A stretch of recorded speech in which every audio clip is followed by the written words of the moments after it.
ഒരു വൻ MDMA വേട്ടയാണ് Palakkad Walayar toll പ്ലാസയ്ക്ക് സമീപം വെച്ച് എക്സൈസ് നടത്തിയിരിക്കുന്നത്. അതിൽ ഏറ്റവും എടുത്തു പറയേണ്ടത് 900 ഗ്രാം MDMA ആണ് തൃശ്ശൂർ സ്വദേശി പുതുക്കാട് സ്വദേശിയായ ദീക്ഷിതിൽ നിന്ന് എക്സൈസ് പിടിച്ചെടുത്തിരിക്കുന്നത്. Rinosh grade inspector excise inspector Guruvayurappan അടക്കമുള്ള ആളുകളാണ് ഇതിന് നേതൃത്വം നൽകിയിരിക്കുന്നത്. പ്രേംകുമാർ എക്സൈസ് ഗ്രേഡ് ഇൻസ്പെക്ടർ അടക്കമുള്ള വലിയൊരു ടീമാണ് ഇതിന് നേതൃത്വം നൽകിയിരിക്കുന്നത്. KSRTC ബസ്സിൽ കോയമ്പത്തൂരിൽ വന്ന് അവിടെ ഒരു ബാംഗ്ലൂരിൽ നിന്നുള്ള ഒരു പ്രൈവറ്റ് ബസ്സിൽ വന്നിറങ്ങി, ടൂറിസ്റ്റ് ബസ്സിൽ വന്നിറങ്ങി. അത് പക്ഷേ എറണാകുളത്തേക്കുള്ള വണ്ടിയായിരുന്നു. അതിൽ അത് മാറി തിരിച്ച് കോയമ്പത്തൂരിൽ നിന്ന് ഇരിഞ്ഞാലക്കുട ബസ്സിലാണ് ഇയാൾ കയറിയത്. ദീക്ഷിത് ഇരിഞ്ഞാലക്കുട ബസ്സിൽ കയറി അവിടെ നിന്നാണ് നേരെ ഇങ്ങോട്ട് വന്നത്. അപ്പോഴാണ് എക്സൈസിന് സംശയം തോന്നി ഒരു പരിശോധന നടത്തിയിരിക്കുന്നത്.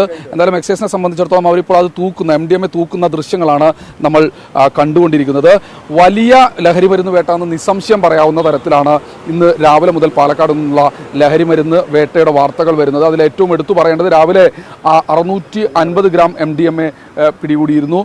എന്തായാലും എക്സൈസിനെ സംബന്ധിച്ചിടത്തോളം അവർക്ക് വലിയൊരു അഭിമാനകരമായ നേട്ടമാണ്. അവർ ഇന്ന് തൃശ്ശൂർ പൂരവുമായി ബന്ധപ്പെട്ട നടത്തിയ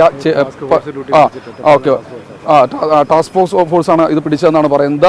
ഇന്ന് തൃശ്ശൂർ പൂരമാണ്. തൃശ്ശൂർ പൂരത്തിന് വേണ്ടി കൊണ്ടുവന്ന ലഹരി മരുന്നാണ് എന്നാണ് ഏറ്റവും ഒടുവിൽ എക്സൈസിന് ലഭിച്ചിരിക്കുന്ന വിവരം. ഫോണുകൾ അടക്കം പരിശോധിക്കുന്നുണ്ട്. ബാംഗ്ലൂരിലെ ചർച്ച് സ്ട്രീറ്റിൽ നിന്ന് ഒരു കറുത്ത വംശജൻ ആ പ്രദേശത്തുണ്ടായിരുന്നു. അയാളിൽ നിന്ന് ഇത് വാങ്ങിച്ചു എന്നൊരു മൊഴിയാണ് ഏറ്റവും ഒടുവിൽ ഈ ദീക്ഷിത് നൽകിയിട്ടുള്ളത്. ഇതാദ്യമായാണ് കടത്തുന്നത് എന്ന് ഇദ്ദേഹം പറയുന്നുണ്ട്. പോലീസിനെയും എക്സൈസിനെയും സംബന്ധിച്ചിടത്തോളം അത് വിശ്വാസയോഗ്യമല്ല. ഇത് കണ്ട് നിരവധി ആളുകൾ ഈ പ്രദേശത്ത് കൂടി നിൽക്കുന്ന കാഴ്ചയും കാണാം. എന്തായാലും ഞെട്ടിക്കുന്ന MDMA വേട്ട എന്ന് നിസ്സംശയം പറയാം. ഇപ്പോൾ എക്സൈസ് അത് തൂക്കിക്കൊണ്ടിരിക്കുകയാണ്.